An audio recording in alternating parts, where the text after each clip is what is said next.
Salut à tous les millions de personnes qui vont regarder cette vidéo.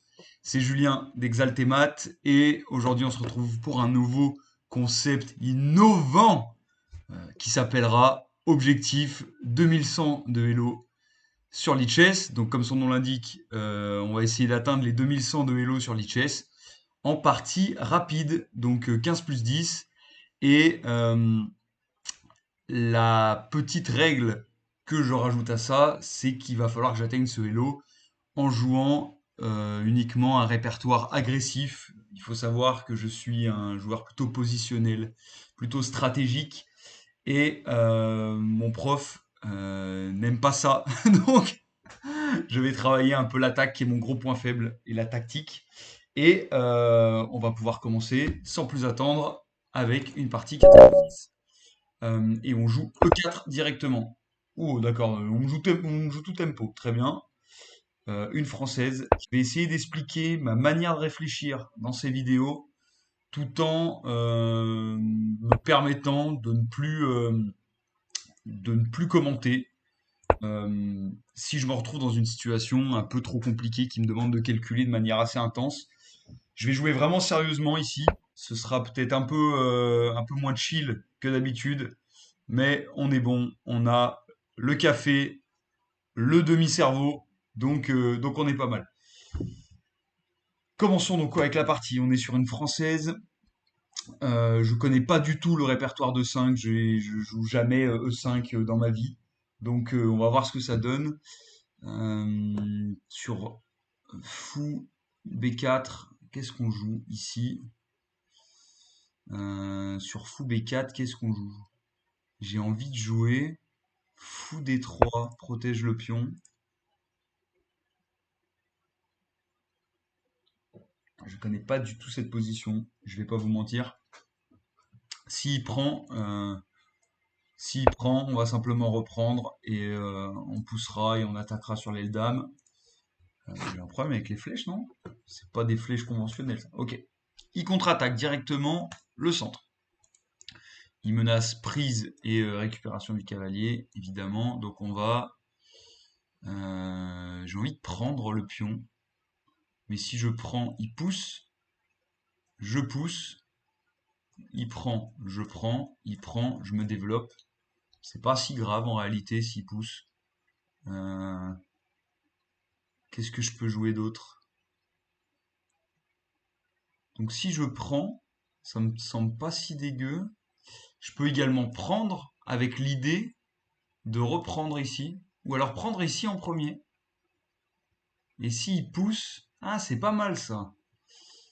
Donc deuxième coup, peut-être prendre ici. Il reprend. Je reprends et je joue contre le pion isolé D. La partie sera ouverte, ça me va bien. Si je prends et qu'il pousse, je reprends. Si je prends et qu'il prend, je reprends. Je vois pas le problème. Ça m'a l'air d'être assez agressif. Ouais. Qu'est-ce qui pourrait menacer là-dedans? Je prends un peu le temps parce que je connais pas la position. Mais jouer contre le pion isolé, ça me semble pas mal. Donc on va jouer ça. Pion prend D5. Ici, il va soit reprendre là. À ce moment-là, je ferai pion D prend C5. Soit il va prendre ici et on va faire la variante que j'ai calculée tout à l'heure. Il prend, je pousse. Voilà, après il pourrait récupérer là, c'est vrai, je reprends là. Il récupérerait là. Et en fait, j'aurais... Ok, dame prend. Dame prend. Ok. Oui, pour pas jouer contre le pion isolé, ça se tient. Ok. Il me fait dame prend. Qu'est-ce qui menace ici? Je pourrais me déclouer, hein. Ce serait pas si bête. Ah, on va faire un piège. Je vais me déclouer avec le fou. Ouais, hop. Je vais jouer ça. Si il récupère avec le pion, bon bah je prends sa dame, hein. Donc il va peut-être plus manger ça. Je vais récupérer Ah ben ça, c'est une dame, hein. Bon, ok, à un moment donné. Bon, ok. Et c'était 1800, presque 1800 hein, sur Lichess. Ok, bon. Euh, ok, on va dire que c'était la vidéo d'intro. Euh, c'est le café, ça. Voilà, une petite astuce, buvez du café. C'est intéressant de voir que quand on joue des coups assez logiques, je sais pas si j'ai joué les bons coups. Allez, je peux vous faire une petite analyse de la partie. Alors, comme la partie a été courte, on peut regarder ce qui s'est passé, regarder ce qu'on est censé jouer là-dessus. E4, E6, D4, D5. Et moi, je joue la variante qui s'appelle la variante Paulsen, apparemment. La variante Paulsen. Cavalier ici. Je sais que c'est pas le plus joué. Le plus joué, c'est la variante d'avance, il me semble. Ici, qu'est-ce que dit le... Ah non, c'est la variante la plus jouée. Ok. Égalité avec la variante d'avance. Donc vous voyez là, cavalier C3, c'est la variante la plus jouée. Et ensuite, c'est E5 directement pour prendre la case ici, prendre de l'espace, gêner le développement du cavalier. Moi, je préfère cavalier C3, simplement parce que j'ai envie de développer une pièce. Et souvent, les gens qui me jouent la française ont des idées de clouage, ont envie d'échanger ce fou-là. Moi, ça me gêne pas de donner mon cavalier contre un fou. Donc pas de problème. Je préfère développer mes pièces. J'ai déjà un centre solide. Et si les noirs ont envie de reprendre, je reprends simplement. Et à ce moment-là, j'ai un avantage d'espace. Je contrôle bien le centre. Ça me va très bien. Ok, là, il a joué fou ici. C'est très bien. Et là, l'ordi, enfin les joueurs jouent en général du coup E5, ok, pour prendre de l'espace. E prend D5, d'accord. J'apprends en même temps que vous. Ou fou D3, comme j'ai joué. Ok. Fou D3, vous voyez, c'est le troisième coup le plus joué. C'est ce que j'ai fait. Mais c'est un coup qui a été joué sur les 120 000 parties avec cette position que répertorie Lichess avec les gens qui sont plus de 1800 de Hello. Je crois que c'est les critères que j'ai sélectionnés. Fou D3, c'est le coup qui est joué sur les 120 000, sur les 130 000 même quasiment, hein, c'est l'indication qui est en bas. Sur les 130 000 coups joués, on est sur un coup qui est joué qu'un treizième du temps. Donc en fait, c'est pas si courant, fou des 3. Et en même temps, c'est une variante qui a une bonne réputation, qui permet aux noirs de gagner à 46%. Non, non, je dis n'importe quoi. C'est E5 qui a une meilleure réputation en fait. Ok, non, ça permet aux blancs de gagner qu'à 47%. Ok, bon. Moi, je suis toujours dans cette idée-là de développer des pièces, hein. Pour moi, il y a une logique. Qu'est-ce qui peut être joué d'autre? Cavalier D2 qui est joué, ça bloque la sortie du fou, je suis pas fan. Chasse le pion, ok. Fou, ok. Fou ici pour déclouer, logique aussi. Dame G4, ok. Ouais, Dame G4. Ah, Dame G4, c'est intéressant. Dame G4 pour contre-attaquer là. Surprise, on va prendre le pion ici, D7. Ah non, surprise, c'est pris sur échec en fait. Donc je dis n'importe quoi. Ouais. Donc en fait sur fou là, Dame G4. Si je fais ici Dame G4 et qu'il prend, je prends.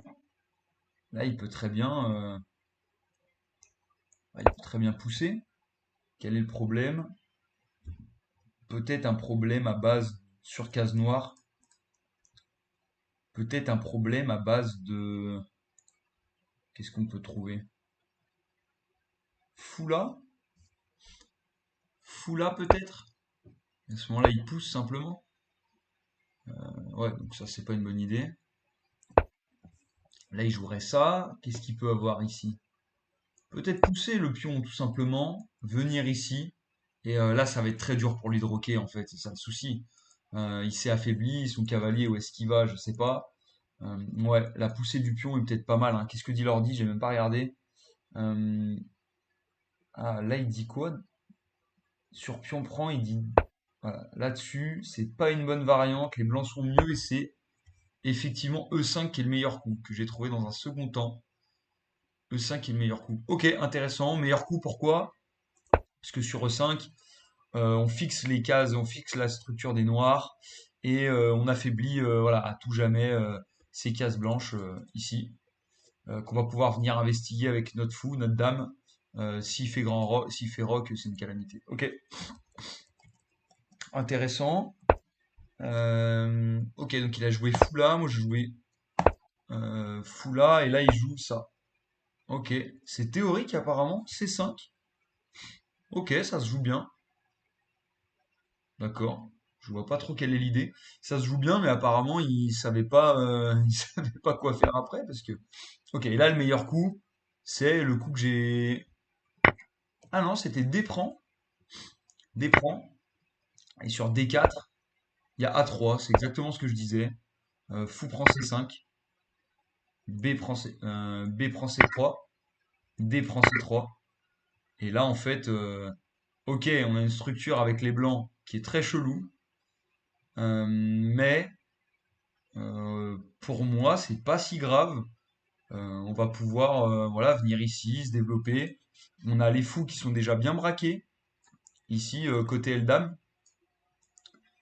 On a quand même un gros gain d'espace. Il y a la dame qui va pouvoir arriver. Ok, moi ça me fait pas peur cette position, mais c'est quand même pas. Ouais, c'est bizarre quand même hein, comme position. Ok, ok, intéressant. Donc c'est vraiment la variante que j'avais calculée. Moi j'ai décidé de jouer contre le pion isolé. Donc ce que j'avais calculé pendant la partie, c'était D prend, E prend, donc simplement C prend. Il allait reprendre avec le fou, j'imagine, ou alors faire autre chose, mais on allait ensuite jouer contre le pion avancé.